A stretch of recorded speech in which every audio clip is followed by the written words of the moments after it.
Okay, so we're recording. This is our pre-show. If you are watching this, that means that this worked out because we're just taking it for a little test drive. So welcome to the visual pre-show, YouTube only exclusive. That's because we obviously are doing a drunk Disney episode, but we are not drunk enough yet, so we need a bit of a moment. Yeah, so you guys are getting some behind the scenes of us trying to get drunk. Oh my god, my bed is looking atrocious. That needs to change. Hold on one second. Oh, you can see all this back here. I don't fucking care. I'll be right back. Take another drink. Yeah, that looks somewhat better. Whatever. I'm gonna do a whole lot. It's fine. Your background looks nice. You have like such a professional little setup there. Mine is really like unprofessional. I need to get better about it. I need to figure out a better background, or maybe I could I don't know. I like your background. I love the color changing lights too.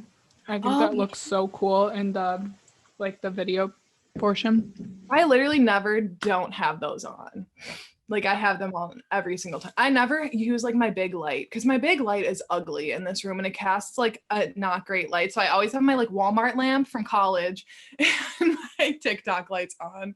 So do you like my mug though? Look what I'm doing. It's my Haunted Mansion God. mug that I'm drinking wine out of. I was wanting to see that one because you talked about it, I think, last episode or the episode before. Yeah. So I used my pumpkin mug last week.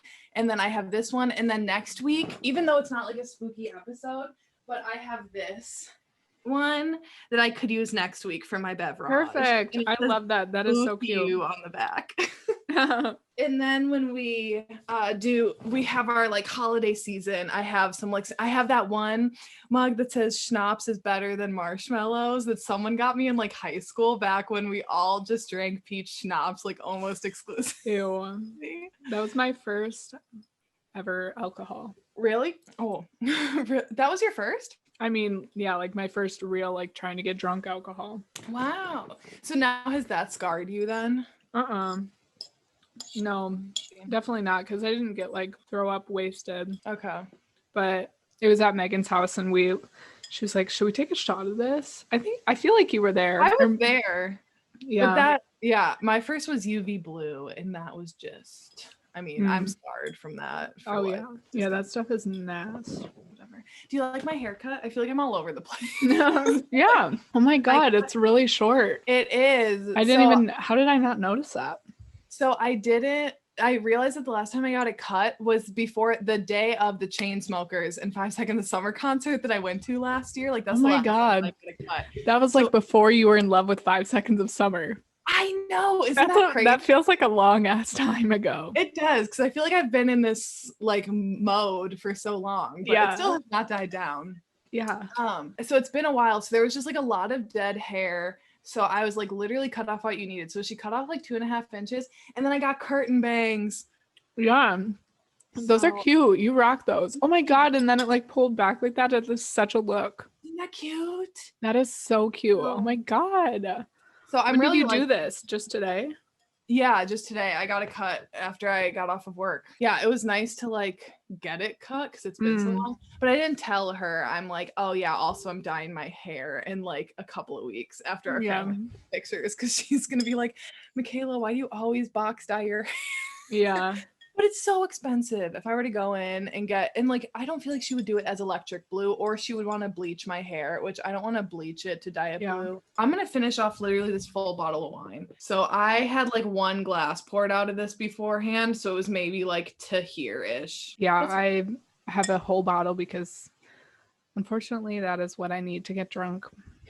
Isn't that at least I think. I haven't gotten drunk in a while. I was hoping to just take shots, but then I realized I didn't have anything to mix with. So we're here with the champagne. You know what I've been thinking of every time I get on Twitter? Like whenever I see stuff about Demi Lovato and her ex-fiance, I don't remember what episode it was, but we at one point in an episode like very briefly mentioned Demi Lovato and we're like, oh my god, did you see that she's engaged? I'm so happy for her. Oh my gosh, that's so cute. Yeah. And I think you said, Katie, like hope it lasts. Yeah.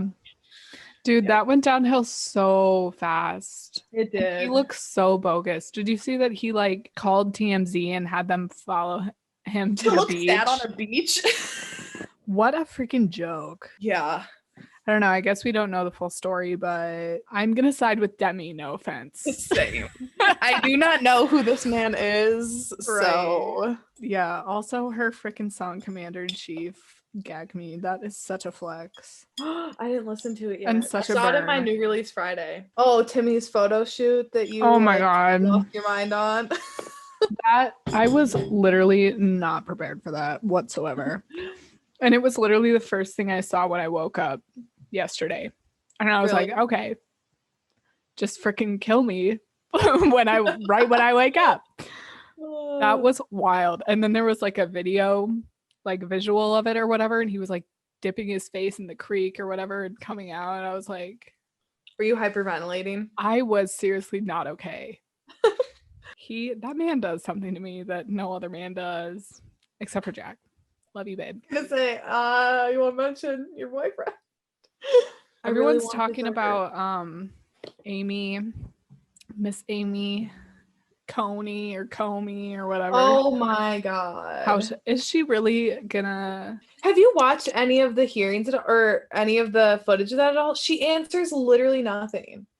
Every single question she like evades. Yeah, I'm not gonna sit here and say that I like watch things thoroughly, but I do see clips and she's just like, well, like I can't answer hypothetical questions, but it's all like things that she's actually done, it seems like. So it's like, this isn't really hypothetical because you actually did it in the past. But people were saying that, like, first of all, she said she referred to like the LGBTQ community as like sexual preference or whatever. Yeah. Which, first of all, bitch, it is not a preference. No. But, and then let me pull up the Facebook because it's all over Facebook, of course, because all of those like articles that people just read the headline and then they share. Yeah. It's all over Facebook. And they're like, she's going to take away marriage equality. Oh, my internet connection is unstable. Well, so is my mental health. So I was going to say you froze there for a second. I applied for a bunch of jobs in Chicago today, so maybe we can move to Chicago. Chicago would be cool. I already have some friends there too, so that would be nice to like have a little. I love Chicago. I would love to live there. That'd be fun. I'd be down to move to Chicago. I would absolutely love that. I'm really trying to find a job. I'm just really trying to find a job, period. Oh, my short film got nominated for Best Short Film. Do you want to save that and talk about that on the pod? Oh, sure. Because that's finally a good thing for you to be able to be like, God, I know COVID, but Michaela, I literally feel like my entire vibe is like small successes, big like slaps in the face. You get accepted into a short film festival, you have the coronavirus. Corona. Oh my God, Katie, wait, I'm thinking about reading this novella only for the purpose of like reading it just to make fun of it. That's what everyone is doing right now. But it is called, so someone literally wrote a little novella. Do you know what a novella is, right? So just like a short little story. It's called Kissing the Coronavirus, and it's like a romance novel between a scientist and the coronavirus personified. Oh my. That sounds so fun, actually. You should read that. Or no, I should suggest that for book club. Look at the cover. What the fuck? It's coronavirus. Should I send this to the book club and be like, guys, I really think we should cover this? Yes. She was supposed to cure the coronavirus. Instead, she fell in love with it. Dr. Alexa Ashington Ford, wow, is part of a crack team of scientists tasked with finding the cure to the devastating coronavirus. Little did she know she would end up falling in love with it in this steamy viral erotica. Kissing the Coronavirus is a steamy tale of forbidden love and dark desires come to life. Viral erotica? Is that a thing? Like, do people fall in love with fucking Ebola in other ones? I didn't know that it was a thing. It has an overall Goodreads rating of 2.48. Oh my God, help. Oh my God, wait, there's a second one. Courting the Coronavirus, a positively viral love story. Courting? What is this? The freaking Duggars? Yeah. We actually get this episode going. Let's do it. Let me pour myself another glass and let's freaking do it. Now that we're like kind of hyped up off of our positive. Yes. Go! Okay, I'm ready whenever you are. Okay, I'm ready too. Buckle up. Because it's going to be a long ride. It's going to be a wild ride. No one cares, but we're going to tell you anyways. This is Popcorn Chats. We're just finishing off the bottle tonight. Girl, I finished off mine. If you're just joining us, you can watch us getting drunk in the pre-show on YouTube, only exclusively. And now we're gonna get into the episode. What's up, guys? Welcome back to Popcorn Chats. I'm Katie. And I'm Michae. And this week, we are talking about the critically acclaimed Twitches. Just kidding, it's not critically acclaimed, but it is Katie acclaimed. That is almost more significant. So we're talking about Twitches, and we are a little turn-begurnt. Oh my god. As we always are with our Disney episodes, Yes. Everyone, there isn't anything new. We're back with, I think, our third drunk Disney episode. Am I correct about that? Nope, fourth drunk Disney episode. Because we had like the Holy Trinity. Yes. And then now we have a Halloween one thrown in there. Yes. So we're continuing with our spooky season vibe. And we're literally talking about the only Disney Halloween movie worth talking about. I mean, Halloween Town, good movie. Haunted Mansion, good movie. But Twitches, girl, literally shut up. This is the best movie ever. So we're talking about it. It was so good. It was such an enjoyable rewatch. It was just as good as I remembered. You know how some that we've watched and we've been like, this is not as good as I remembered it being when we were younger?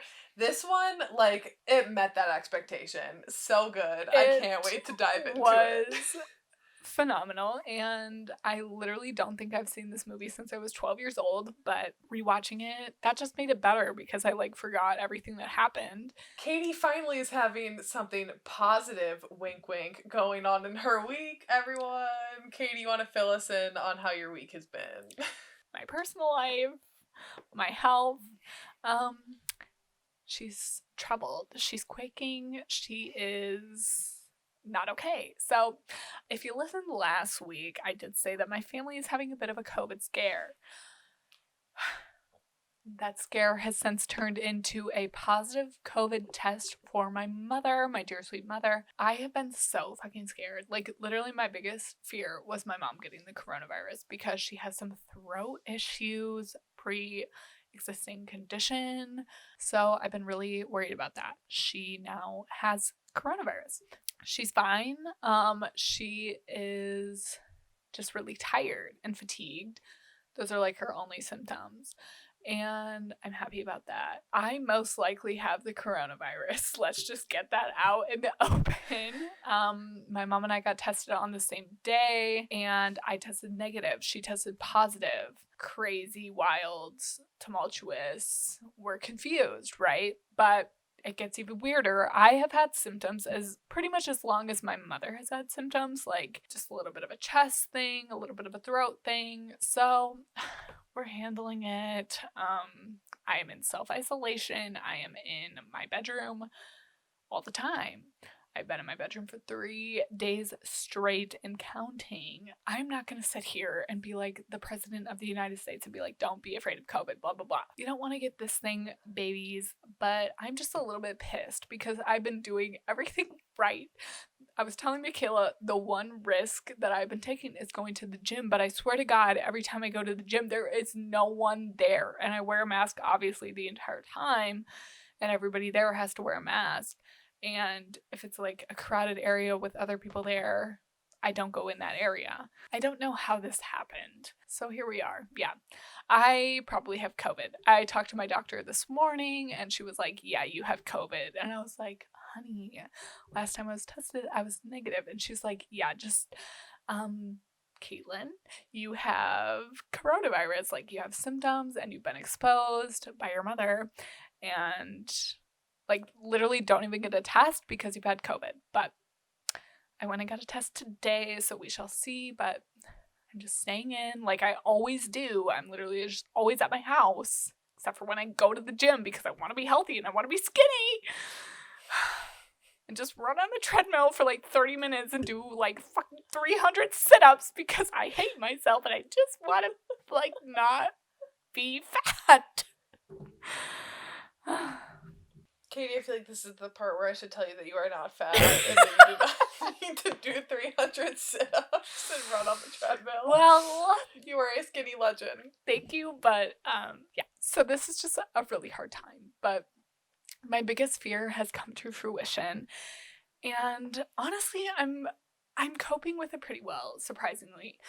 I think my therapy is really working. And this is me being serious. Like, I cannot recommend therapy enough. We've been doing worksheets, we've been doing exercises, breathing, meditating, just really like introspective work. And I just feel like it's been working. And I'm so thankful that I started therapy before all this happened because I don't know where I would be right now if I hadn't started that. So, how are you, Michaela?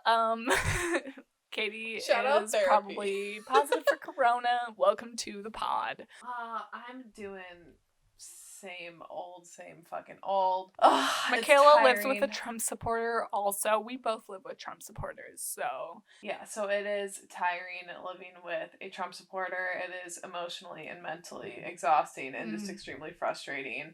I also was yelled at by a grown man yesterday, which just really pissed me off, and my family took the grown man's side, which I'm like, why are you supporting a grown man yelling at me with no grounds? What the hell? It's just rude, and it's just like scary as any person just like getting screamed at by another person, and I don't like confrontation. No. And then tonight I got in a fight with the Trump supporter that I live with, and I stormed downstairs, but then I felt bad because I don't like yelling and like I don't like confrontation and getting in a fight, but I just like I can't understand like how you can't see basic human rights, and like that just like frustrates me. So I decided to come down to our basement and get drunk for this episode. On better news, I did get my first like test prints from Shutterfly of my oh my paintings. god, Michaela, show me. So I got 8x8s just on the test prints, but I think I'll sell them as 12x12s. Oh my god, I'm so excited. So I got this one. This is the one that like has gotten the most attention. That looks so fucking like, good. Went viral. That is so shiny and so dope. that one looks good. This one looks awesome. Like the colors turned out so good on it. That one. And this one is not. This one, it cut off the bottom of the F right frame, there. Yeah. I still feel But like that whatever. looks The so picture's good. It's fine. shiny and shit. Thank you. And then this one. So I got 4 tested. Perfect. So I'm gonna send these to my friend in Chicago who, like, I've read this whole she had already read the series years ago, but I was like vlogging with her the whole time. So I'm gonna send her these as these test ones, and then I'm gonna get ready to order some like actual prints. That is and so try to get that set up and running dope. by like the end of the month. That is so dope. Literally, you can only see this on our YouTube channel if you gotta watch. And then obviously follow Michaela on TikTok to watch her canvas painting her canvas painting book talk videos. I'm almost finished with not Game of Thrones, Throne of Glass. I have 2 more to go on those, but then I'm going to be doing the A Court of Thorns and Roses series. I'm going to be doing one for each of those, and then I think I'm going to do one for the Devil's Night series after that. So I got like lots of plans for them. Yeah, and as soon as Michaela's Etsy shop is up and running, we will be linking that in the description of every episode and all of our YouTube videos. So that's all that I have to update people on. I feel like that was a long update / rant. Girl, my update was so long too. We're drunk. Listen, it's a drunk Disney episode. Can you expect anything less? We're going on tangents. No. We're having a good time. It's literally... Oh, guys, we should just warn you. So for next week, we had like so many plans for next week. I was going to take the day off of work. We were going to venture out to the movie theater. We were going to vlog it. We were going to get like hazmat suits and wear them to the movie theater to go and see the next after movie. However, now Katie is in quarantine. Even if she's still negative, we're not going to venture out because we're still pretty sure that Katie has COVID, even if it's negative. But we will still be coming at you with our episode next Monday for the new After movie. We're just going to watch it on demand, which we think we're going to try to finesse the system somehow and only have to pay once to watch it. But yeah, because we won't have a vlog going to the movie theater, I am rereading the second book for the purposes of the movie. So I'm planning on having a vlog up that Katie, we can either put on Popcorn Chats, or I can put it on my own channel, or I can put it on both, or I can make like 2 different versions. We can post instead of our movie theater vlog. Yeah, it's going to be a whole experience no matter what. Obviously, we're doing an episode about after the sequel, After We Collided. Thank God it's coming out digitally on on demand. We were super pressed about Katie's little predicament of having COVID. All is well, and we're still going to be able to do the episode next week. You guys, so excited. All right. I'm so excited for this movie. I think it's going to be so...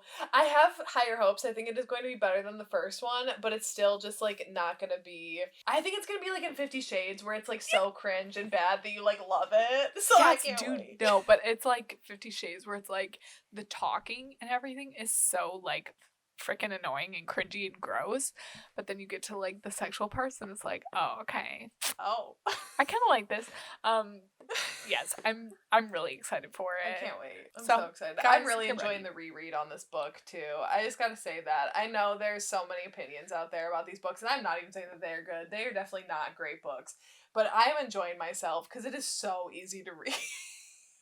Yeah. It like literally reads, I don't know how to describe it. It just like is very basic writing, and it's just We stand. it's really what I need right now. It's what I need to break up the rest of the books that I'm reading. Oh my god, how did I forget that since last week too? My brother got engaged. I don't know how I forgot that. We can finally talk about it. Yeah, Because so I knew. Last week, Katie didn't know. I had told Katie because I was like involved in the proposal and just to like get Christina to the destination that she needed to go to. But yes, my brother is engaged to his lovely girlfriend, Christina. Her ring is beautiful. It's like so... That was my champagne. Sorry. It's super pretty, and they're starting to look at weddings, which I think they're going to get married like a year from now. They're looking at like an October wedding, which is awesome. That. I need to find a If I'm not getting married in the fall, literally cancel it. Yeah. I love a fall wedding. In the fall as well. So I have basically a year to find a boyfriend for my +1. If I don't find one, which I probably won't because Sister Rona is running rampant and I'm a piece of garbage, Katie will probably end up being my +1. Yes, and I'm so prepared. I'm so ready. I love being the last resort. You're not the last resort, Katie. You know that I'm not going to find a boyfriend by that point. Kelly, you never know what's going to happen. I'm pretty sure I'm not going to. There's no way I'm like meeting anyone anytime soon. Hold on, don't talk because my headphones got disconnected. Sorry. I'm back. All I said was, you know, I'm not going to find anyone anytime soon.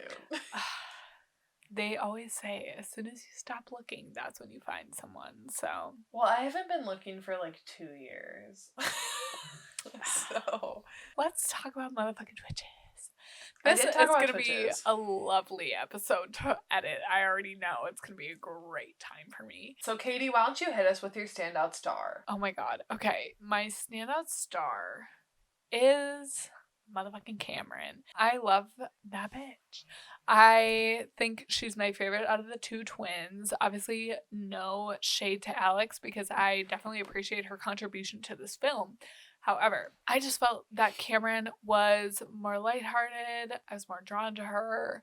Her performance, her comedic relief was just wonderful and really added to the comedy of this movie and lightheartedness of this movie, which I love. I don't know. Cameron was my standout star. I like her. She kind of reminds me of Sharpay Evans with a little bit more wholesomeness to her. I love her parents, to be honest. I think that in this film, Disney did a good job of like not completely being like, this is a bad person because she's rich. You know what I mean? Like, she has wealth in her life, but her parents have also taught her good values. And I genuinely appreciate that and love that, but also enjoyed the funny quirkiness that she brought because she's like rich and kind of spoiled. I don't know if that makes sense.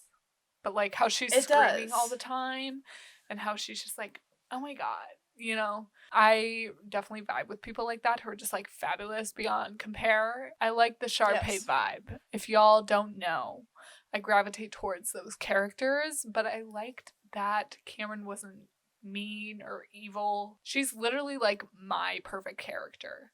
If you guys have listened to the pod before, I feel like you'll know that I tend to gravitate towards this kind of character, and the fact that she isn't mean, I couldn't ask for more. Well, I agree. Cameron was also my standout star. Cameron / her family. I wasn't expecting that. I'm so happy. You were expecting that? Or you weren't? I wasn't expecting that. Yes. I have Cameron and like Cameron's whole family and like a subgenre.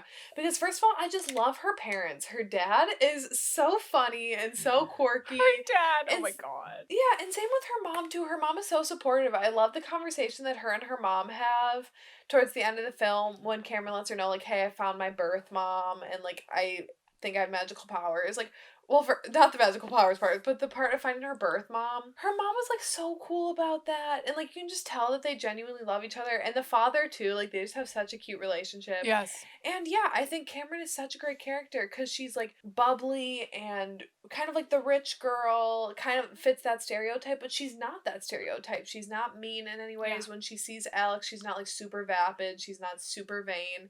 She likes nice things. She cares about her parents and she loves her life, but she doesn't like rub that into anyone else's face or like tries to make them feel less than, which is just really refreshing to see in a character. Yeah. And I remember when I was younger, Alex was always my favorite. I think I just liked her because she was a little more like sarcastic and snarky and maybe like a little more relatable. I put in like quotes because now like I don't know why I ever found her like relatable. Yeah. I found myself like really annoyed with Alex at times. Me and too. Just being like, you are so pessimistic, where Cameron is just So anyways, yeah, I liked Cameron a lot and Alex annoyed me. And Cameron's parents are iconic. So, yeah, but also I felt like they were really young too, and Michaela did snap me and was like, okay, should we get into that already or no? You know, it's just a quick thing. Yeah. So their mom, when their birth mother popped up on the screen, I was like, how old is this woman? Yeah. Because she looks younger than Tia and Tamera. Can I just say too, something? and- She literally looks Yes. like Billie Eilish. I'd have to look at a picture of her again. I did not like notice that. I felt like her but expressions intrigued. and everything really gave me Billie Eilish vibes. Guys, let me motherfucking know if I'm tripping or not, but Interesting. So I looked up how old this lady is because I was like, she looks younger than Tia and Tamera. She was 9 years old, or no, she not was. She is only 9 years older than Tia and Tamera. yeah. And she is playing their mother. She's playing a mother of 21-year-old twins, and she is 9 years older than them. She is Cut it, baby. 30 then. Cut it, baby. Literally. Ridiculous. Stop. And I will go to my motherfucking grave saying that this is why every bitch from our motherfucking high school is having a child right now. Girlies, be cautious and informed when you are watching films because women are so often cast Much younger or much older? I don't even know how to describe it. Yeah, I hate that. Anyways, okay, we can move on, but we just wanted to bring that up because we've talked about it in other episodes. Like Maud Apatow. What's going on with that? She's playing a mother in one thing, a teenager, a high schooler, literally a high schooler, and another thing. My standout scene was when the like reveal at the store when they came face to face. I just feel like they're so fucking funny. Like Tia and Tamera are so funny.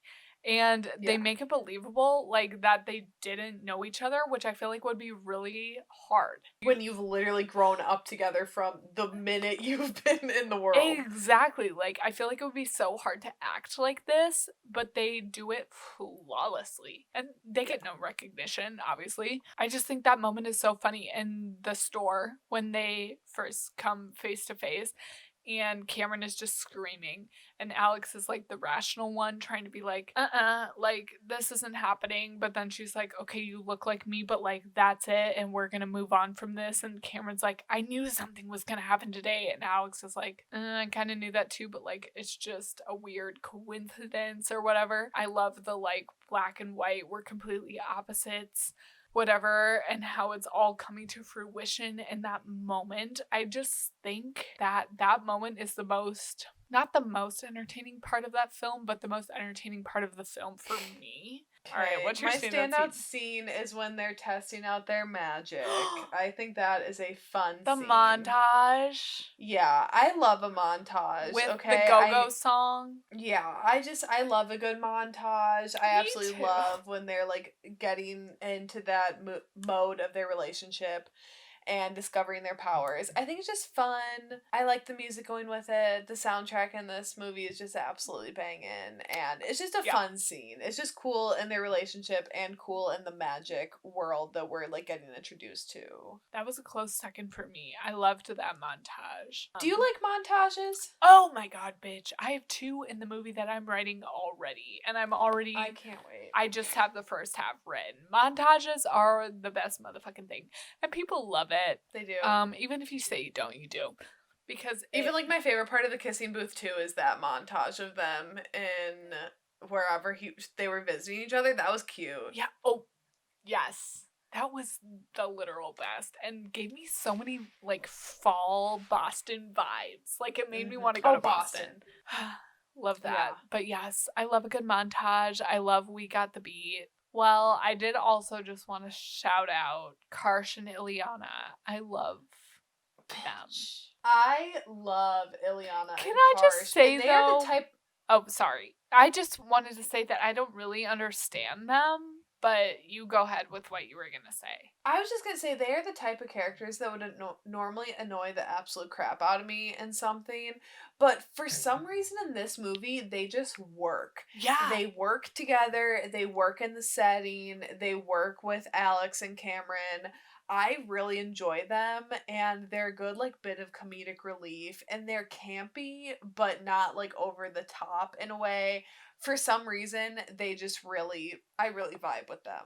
Yeah, I think there's a couple factors like playing in their favor. I think the fact that they're the protectors, the fact that they have like excommunicated themselves from the realm that they belong to just to make sure that these girls are okay. Like obviously gold star.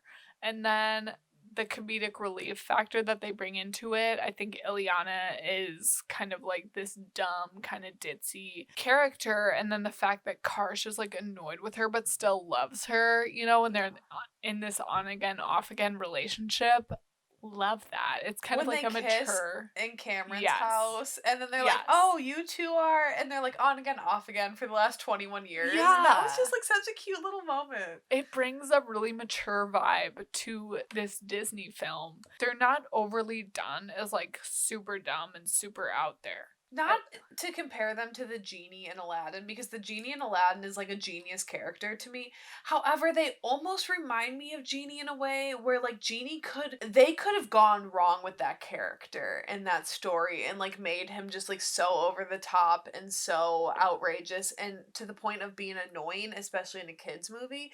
But yet the genie wasn't that way. Like he comes across just as so like likable and such a complimentary character to the story, where that's how I kind of feel with Ileana and Karsh. Like they aren't, for some reason it just works. They kind of resemble like the Dumbledore McGonagall figure in Harry Potter, where they like drop them off in the safer location and they kind of like watch over them. They're gonna leave them alone and not interfere. They talk about that a lot in this movie. Like, we're not gonna interfere until they're ready. Kind of reminded me of like Harry Potter vibes. They were just interesting because they still didn't really interfere. Like, they were just kind of always there to like monitor what happened and try to.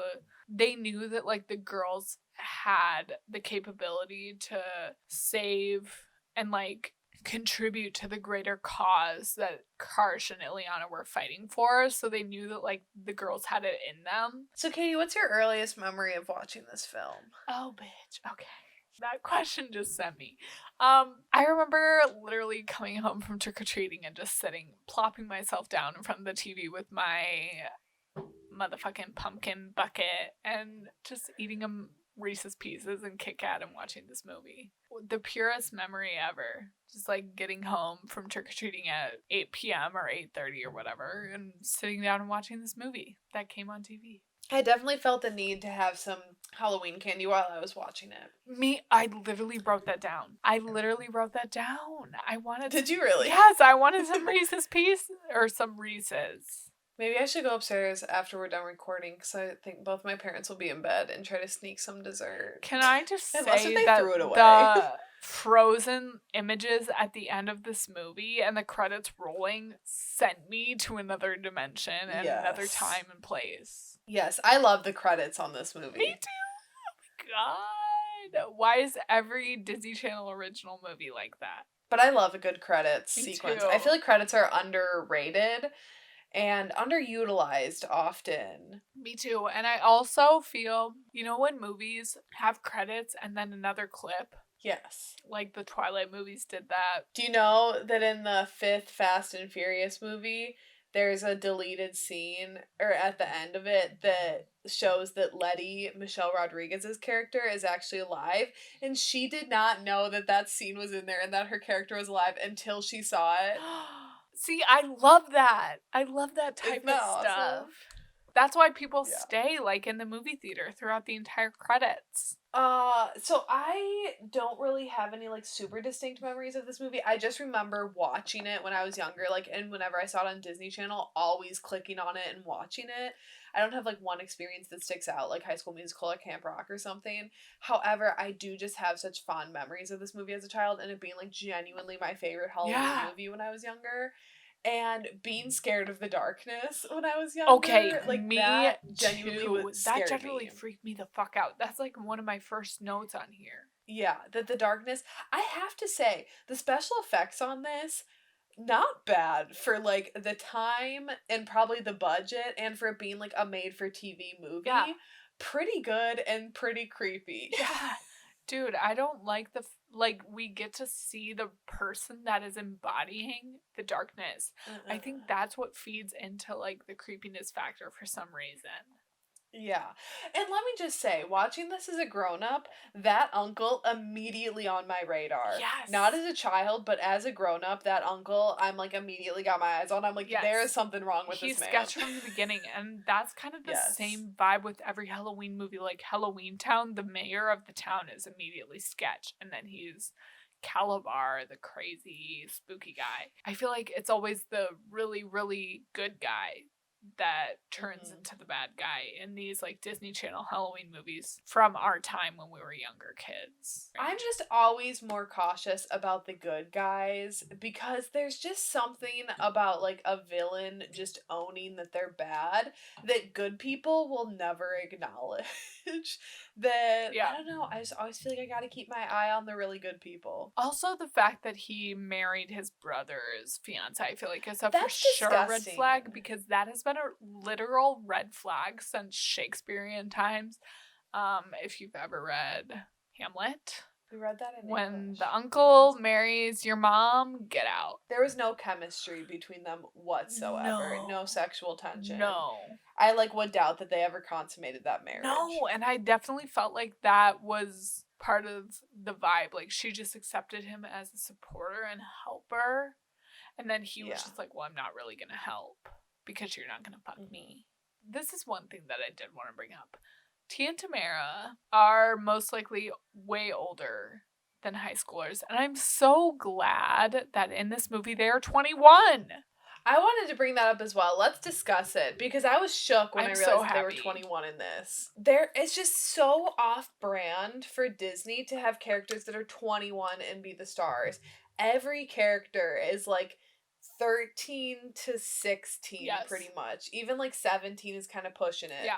But I think it's like unheard of, basically, for them to have two 21-year-olds starring in a movie that is directly targeted at children. Yeah. The fact that like High School Musical 3 is about 18-year-olds rubs me the wrong way. You know what I mean? Why? It's just like, that's not what I was doing when I was 18. Well, You know what I mean? this isn't what I was doing when I was 21. When I was watching this, I couldn't help but thinking when it's their 21st birthdays, I'm like, Katie, how different was your 21st birthday from their 21st birthday? Well, honey, my 21st birthday, I was at a villa on the beach of an unknown man. He was a mysterious person that my friends and I met on the beach, and he invited us to his villa. And we spent my 21st birthday there. And my 21st, I was the first out of all my friends to turn 21. So, like, no one could go out with me except for my brother, my older brother, and one of our friends who had a fake ID, who she said definitely at the first place that the bartender, like, knew she was not of age. But because it was my birthday, he served her anyways. And I was, like, blacked out by 9 p.m. Yeah. I crawled into a traffic cone. I crawled up a dirt pit in my neighbor's yard because I thought that was my yard and I literally couldn't walk. I projectile vomited over my room. I slept in the bathroom. And then I had a staff meeting the next morning that I threw up in a trash can walking to. I was not, like, having a party with my parents and, like, defeating the darkness. It just, for a 21st birthday, watching it, I just couldn't help but thinking, like, Katie, that was definitely not a true experience. That's the thing. And when she's like, I just feel like something special is about to happen. It's like, bitch, just go to the bars. Like, that's what's special. Like, especially the fact that she woke up and they were not drinking right away. I spiked my coffee that morning and I went to my classes and I went to work. Like, I put rum chata in my coffee. I was drinking all day on my 21st birthday. Yeah. I'd be lying if I didn't say I got like 2 lap dances within the first 3 hours of my 21st birthday. So it was so much fun. I would love to go back to my 21st birthday. I mean, I wouldn't love to go back to the after effects, but the actual day was a fun time. Wow. Anyways, yeah. It's just rare for a Disney movie to do that, and I was very surprised. I was surprised, but also, like, excited about it and kind of into it. I don't know. Tia and Tamera were both 27 when they played 21-year-olds in the film, and their mom was 36. That is crazy. I mean, they all look young. They do. But it's still just crazy to me that they played. They definitely pass as 21-year-olds. They do. The mom does not pass, though. The mom does not pass. So if they're 21, you'd think that she would probably be around like 40. Like 40 would be like probably ish. Yeah. The range. That's 20 years older than them. Okay, she was like 20 when she had them. Okay, cool. She's like an heir. She's a queen. She probably had heirs like fairly young right after she got married. She has not passed for 40 whatsoever. She looks so young. She looks like she should be their younger sister, honestly. Yeah. Oh, can I quick mention a moment with Karsh that got me, since we kind of talked about Ileana and Karsh already? The part at the beginning of the movie when Alex and her friend, Lucinda. Lucinda, yeah. Lucinda.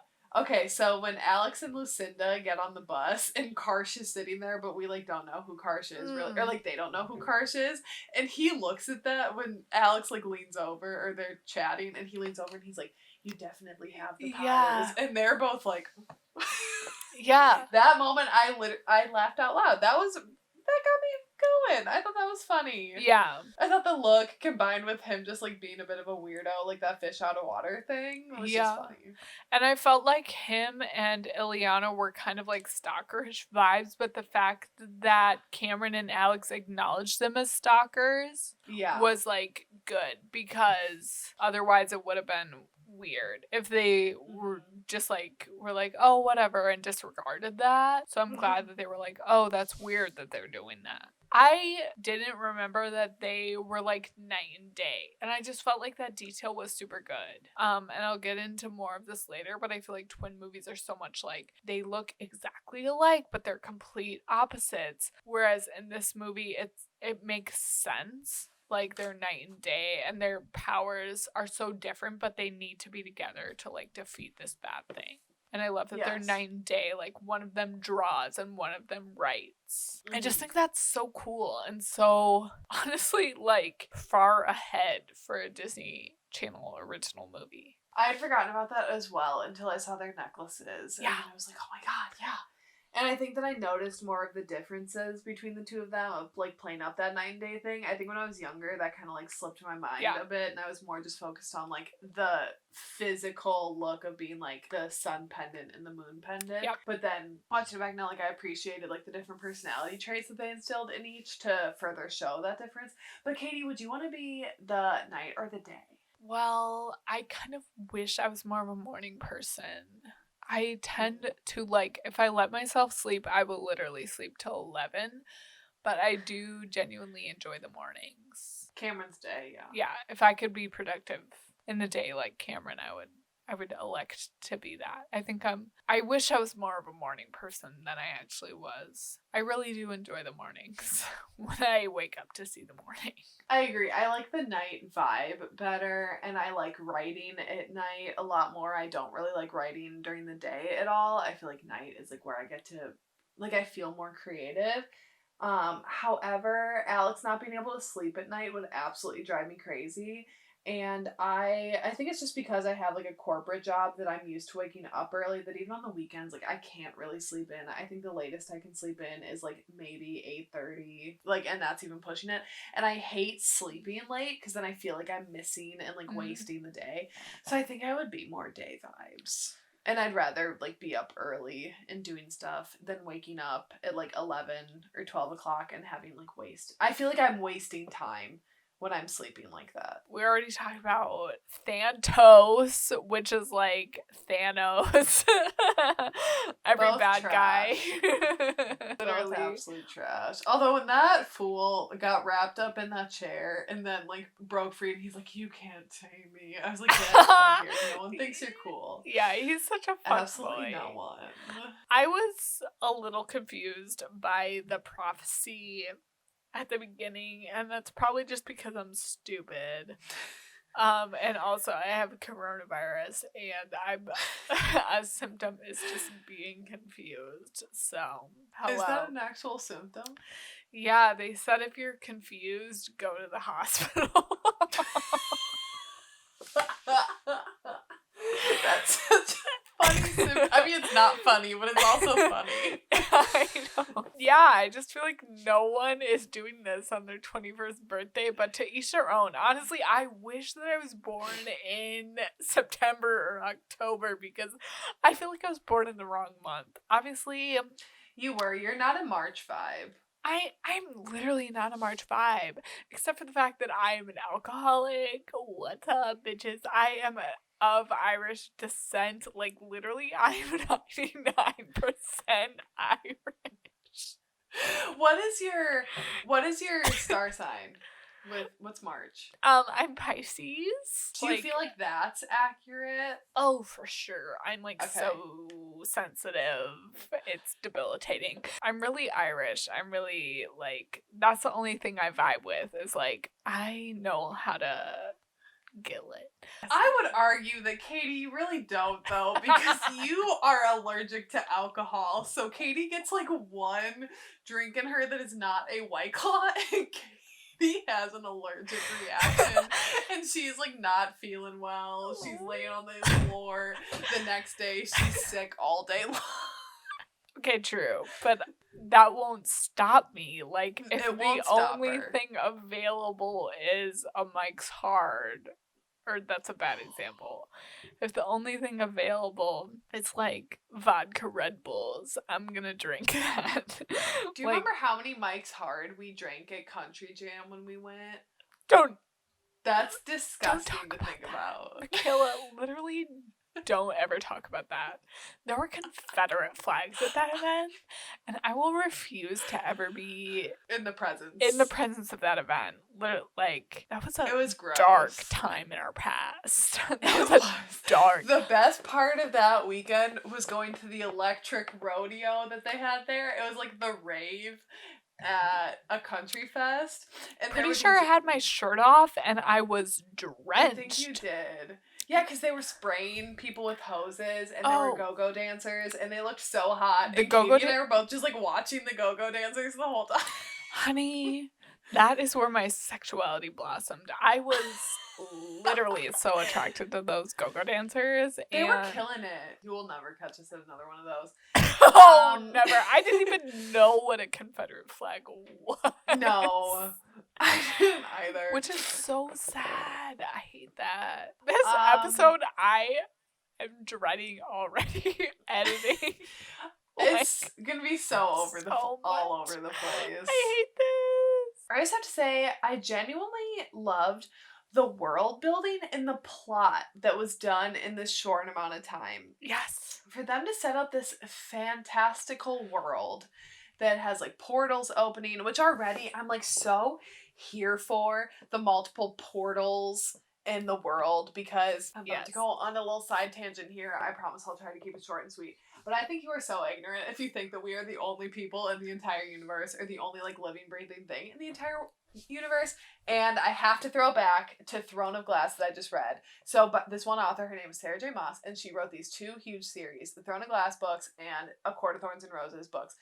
And in those, they're like 2 separate realms. They have absolutely nothing to do with each other. However, in the Throne of Glass series, there is like a brief cameo where our main character is falling through like dimension after dimension after dimension. And she like very quickly has a little cameo with the Akatar folks. And it is so cool because it's like these 2 magical worlds where like there are characters in each of them that like don't belong, but frick, my audio just went out. Okay, I just put it back on. But like in each of these series, there is like a creature that like does not belong in that world, but we don't know where they come from, and we never really get that answer. But it's like just meant to be imagined that they're from these other dimensions. So I just love that was thrown in here. I think it was so cool. It was such like a nod to fantasy, and I really enjoyed that.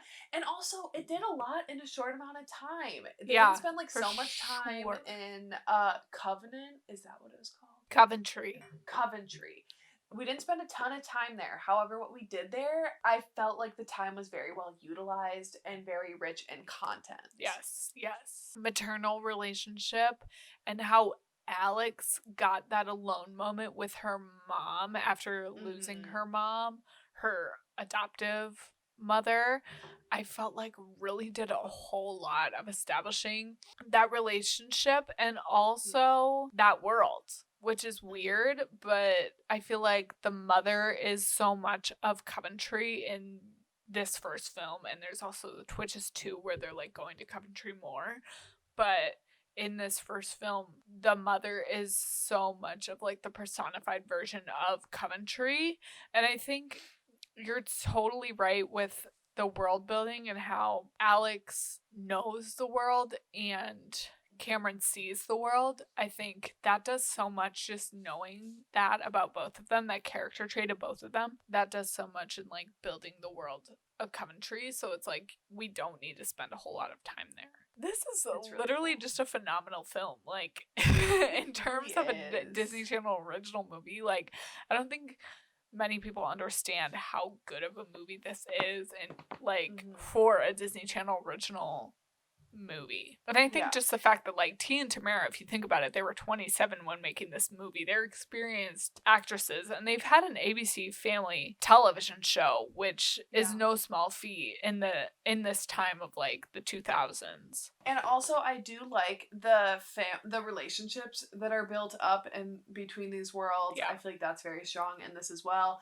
I feel like Alex's connection with her parents and her worry of taking on this other mother of her birth mother and bringing her into her life, and like how that will make her parents feel, and how that will also make her feel. And then her relationship with Alex, where Alex like doesn't really have a relationship with a lot of people, so she's really striving for this relationship. I just feel like all of that is done really well and like gets enough attention. And you know, I feel like that's something that they could have brushed over quite a bit, but they didn't. They gave time for those conversations, like you said, Alex and Miranda to have their moment, Alex and Miranda to have their moment, and then Cameron and her adoptive mother to have their moment together, but then also have her get to have her moment with Miranda. It just all worked really well. I think overall this film is just like genuinely good. At first it's Cameron who's like, we should be exploring this. Like, we literally have powers, and why, like, this is so crazy. I knew that this day held something special, and like, you are it, Alex. And then it turns to Alex being like, we need to fend for these people, which like, it makes sense, that switch, because Cameron just want something special to happen, and then Alex is more of like the out for the benefit of other people, and like, we need to do what's right. Like, it just makes sense. And it's so what you said about doing so much with such little time. It's interesting that Cameron goes from the one of being like, we need to pursue this path of like this other dimension, which is so crazy, and then it turns to Alex being the one who is like, we need to be pursuing this other dimension. That switch happens so effortlessly. There's a lot of depth in this. I love Alex's room, or not Alex's room, because she lives on a couch. Cameron's room. Yeah. Cameron's room is epic. Yes, she has 2 closets. I would love to have that room. Totally be fine with quarantine if I was living in that room. Having like a whole little drawing desk, 2 closets, a TV, a sofa, a bed. Her room is iconic. The soundtrack, absolutely slamming. Okay, when Allie and AJ came on, this is where I was shot straight back to my childhood hearing this song. I so remember loving this song in this movie and being like, Allie and AJ are my bitches. And oh, I have since added Rush to my everyday listens. Michaela, shut the fuck up. I literally... Have you done the same thing? I added Rush to my spookiest fall 2020 playlist. Everybody go follow it because my playlists are immaculate. Hell yeah. Dude, Allie and AJ, literally... I love those motherfucking bitches. When Rush came on, that sent me. I was gone. I was in another dimension. I was in another decade. I was soul left my body. Eating Reese's. I was eating Kit Kats. I was a decade younger. Like, let's just say it. Oh my God. Allie and AJ are the single most underrated Disney Channel people ever. Chemicals React. Can we have a moment for that song? That was my ringtone on my very first cell phone. You guys, we will be doing a Drunk Disney Cowbells episode. I'm petitioning that for that to be our November Drunk Disney episode. I mean, maybe absolutely not, but it's no, gotta Michaela, be soon. don't even say that. That will absolutely be our November Drunk Disney episode. Can we do that for my birthday weekend? Is that what you want? I mean, why not? We'll see. We'll see. I feel like you need to interpret that. We'll decide, but Cowbells is gonna be our November Drunk Disney because I can't wait to rewatch that movie. Oh my God, fuck, Reba was in that movie. Oh my God. I just wanted to acknowledge the point where Karsh says Kazam. I didn't feel like that was the vibe of this movie. And also the girl like double dipping in the salsa at the Halloween birthday party. Thank you for bringing that up. I'm really triggered. Like, I literally can't watch movies where people are, like, in the same base without being like, coronavirus, separate. But then I'm like, oh, this movie was made in, like, 2011, so I can't be, like, doing that. This girl is, like, double dipping in a party sauce or whatever. And that just really sent me, and I didn't like that. And, of course, Karsh called her out, and I love that for him, and I love him for doing that. Thank you. I forgot about that moment. That disgusted me. We don't let double dippers. They have no rights. I think Cameron's dad is just a lovable, enjoyable character. Mm-hmm. Him falling everywhere during tennis, I just found him completely adorable.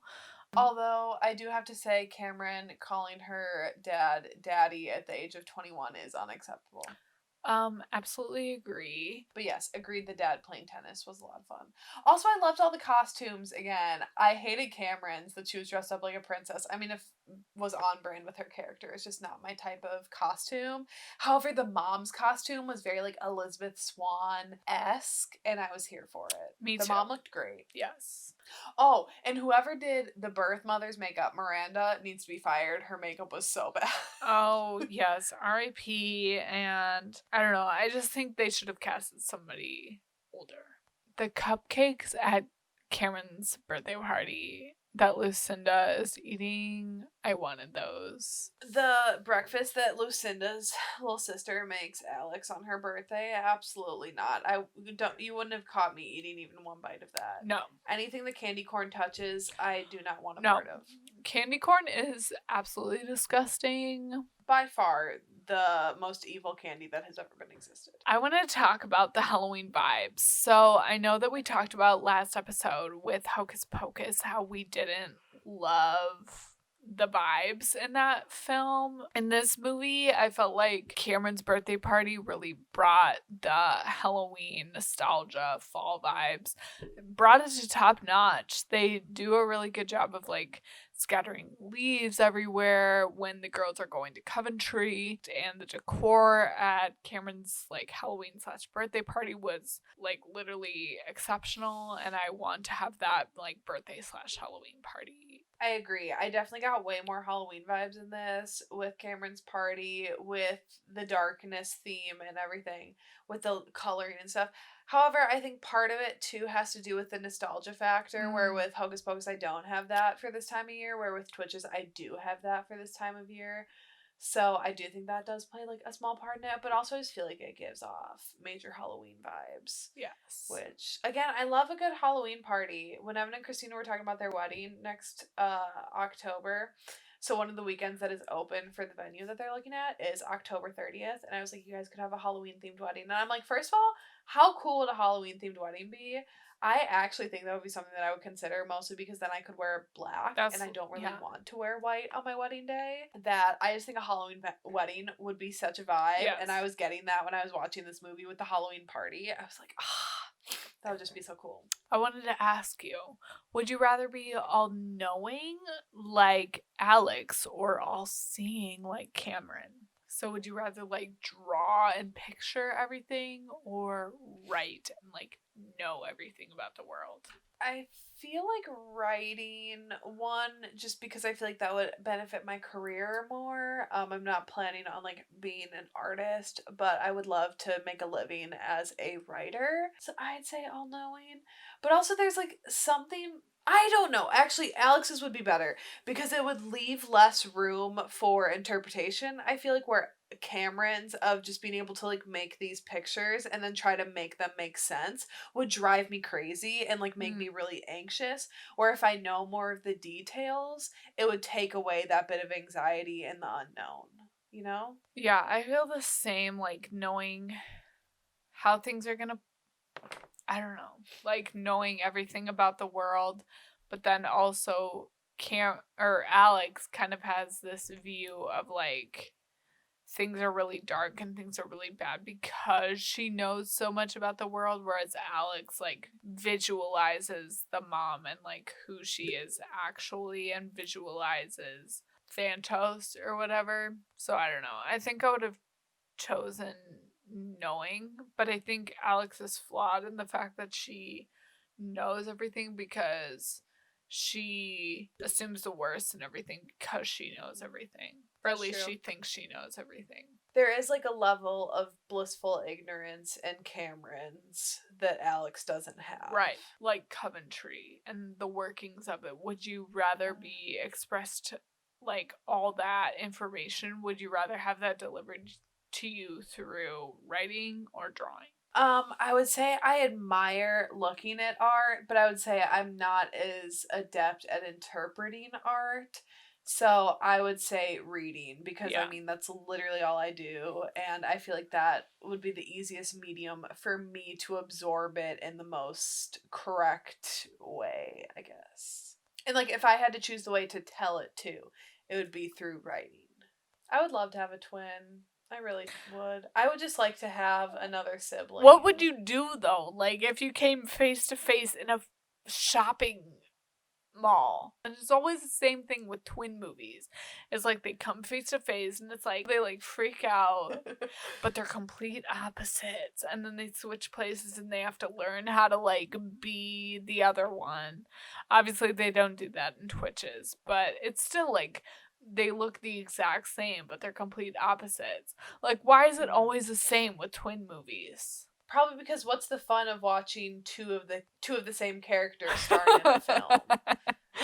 Like you're basically just repeating the character traits. Yeah, no, exactly. Okay, but what would you do if you came face to face with your exact twin? I'd be worried that this was an us scenario. First of all. Second of all, I would be like, are you also mentally ill? third, I would be like, I don't know.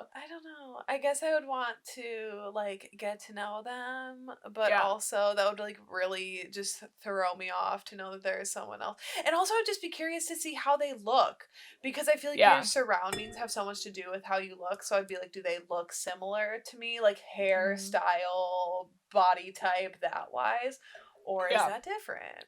Yeah, I don't know. it What is a would you really do? like exceptional experience to like consume yourself as somebody else. Yeah. How did we forget about twin movies and we did not mention the Queen twins, Mary Kate and Ashley? Oh my god.